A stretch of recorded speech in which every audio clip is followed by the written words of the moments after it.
So this video, there's not really much of a plan or an agenda. It's really just to talk about pet peeves that I have as a workers' comp attorney.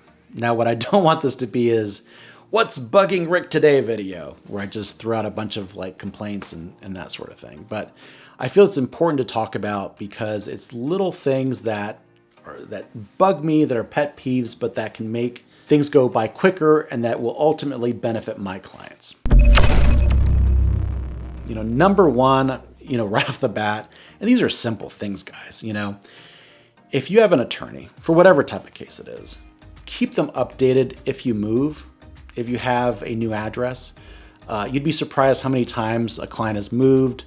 They're supposed to be getting checks, they get lost, they don't get them. The adjuster's like, why is the client not getting these checks? They're not being cashed.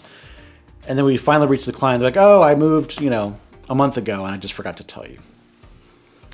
Come on, help me help you. I want to get you money. I want to get you paid. These checks need to get to you, and you need to just stay on top of what's going on with your attorney. Make sure that you're in contact with them. If you move, let them know. If you're going to be going on vacation and you're going to be out of the country for 3 weeks, let them know too. So that's just kind of the first thing. Next, we're still in a pandemic as of the date that I'm making this video. And something I'm hearing a lot with other attorneys is it's just taking so long to get medical records. It's taking forever. It's taking weeks and weeks to get simple office notes. So if you have an attorney, be patient with them. If they're telling you, hey, we don't have those medical records yet, or we're trying to get them, we're having a lot of issues, they're probably telling you the truth. With my own clients right now, it's taking forever. Things are getting slower than they usually are in workers' comp cases, just because, my client will go see a doctor and the doctor will say, you need X, Y, and Z. Then my client calls me afterwards and says, the doctor says I need X, Y, and Z. And I say, okay, did they give you a report or a note or something? No. Okay, well, we'll request it. We do that. We send the request in, we call. Weeks go by and still no report. Well, the problem is that we can't request authorization and we can't really expect them to authorize things that are not in writing, right?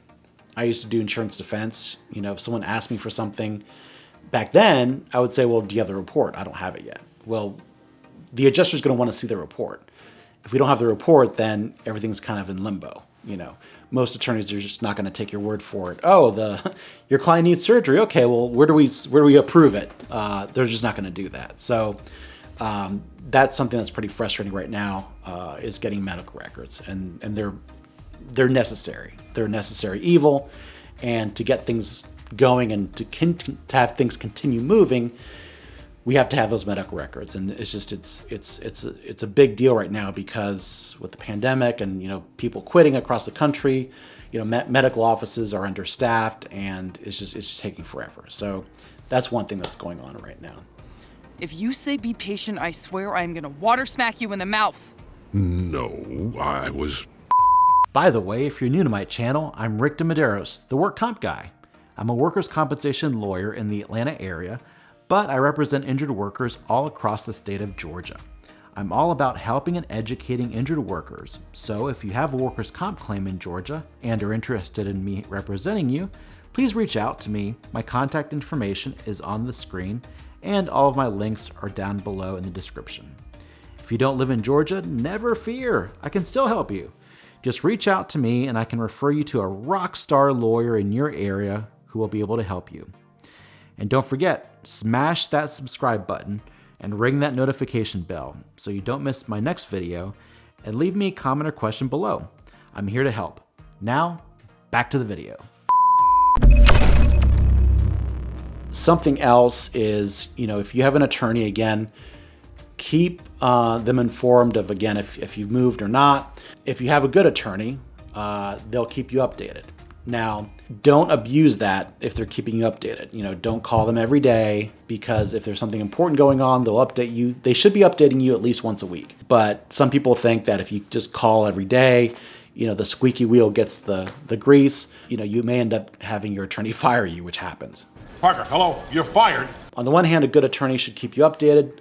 On the flip side, don't abuse that and think, well, maybe if I call them every day and kind of harass them, I'll get preferential treatment. So just don't do that. Kind of just wrapping up, workers' comp cases can be frustrating. There's a lot that, when I inform my clients as far as like what the law covers and what the law doesn't cover, they get frustrated because they think, oh, I should be getting this. I should be getting pain and suffering, which you don't.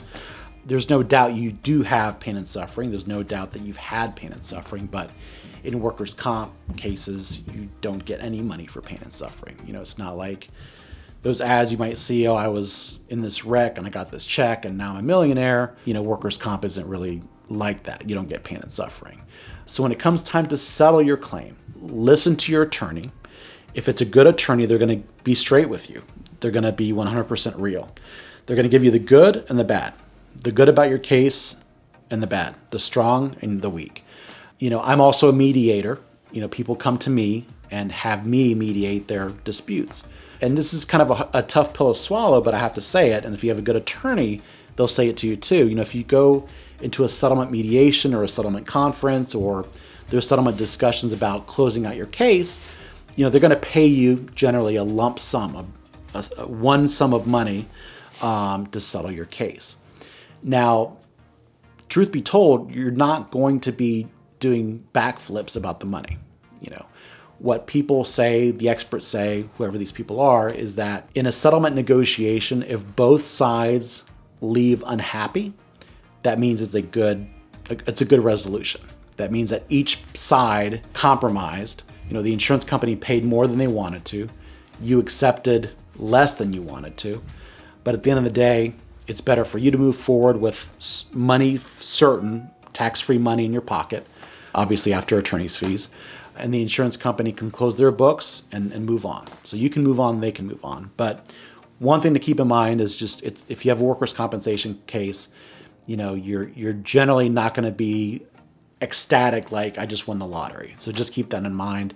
And if you have a good attorney, they'll tell you that. So, a lot of people will be in settlement negotiations and, they think, well, I should have gotten this amount and my attorney only got me this amount. So I'm going to fire them and get another attorney.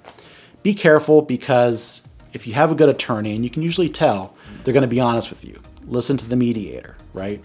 No one can force you to accept a settlement, but again, it's workers' comp. And sometimes it's better to move on with your life and settle for an amount that, it might not be as much as you wanted.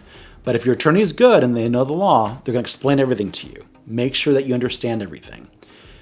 Just because you may be disappointed doesn't mean that you have a bad attorney or a bad mediator. A lot of times in workers' comp, it's not meant to be a retirement package. It's not meant to be a lottery type situation. It's sort of a stopgap to get you from point A to point B. And also, last thing I think I'll say is, there are attorneys out there that will sort of poach or pounce on clients where, attorney A did all the work, did all the heavy lifting, and then, you're calling around to see, oh, is my attorney really telling me the truth, blah, blah, blah. And other attorneys will promise you the sky and the moon. So be careful. If any attorneys are guaranteeing you any money or saying, oh, that attorney doesn't know what they're doing, I'll get you more money, and then they want to settle it quick, be careful. So anyway, I'm ranting. I just wanted to make this short video, which I guess isn't so short anymore, but a few things I've been thinking about, kind of pet peeves in workers' comp in, what is it now, late winter, early spring of 2022. So anyway, this has been the Work Comp Guy. Leave me a like, drop a subscribe, or they say smash the subscribe button, destroy it, punch it, kick it. I don't care what you do. Just leave me a like on the video, press the subscribe button, and leave me a comment if you have any questions or comments. So anyway, Work Comp Guy, out.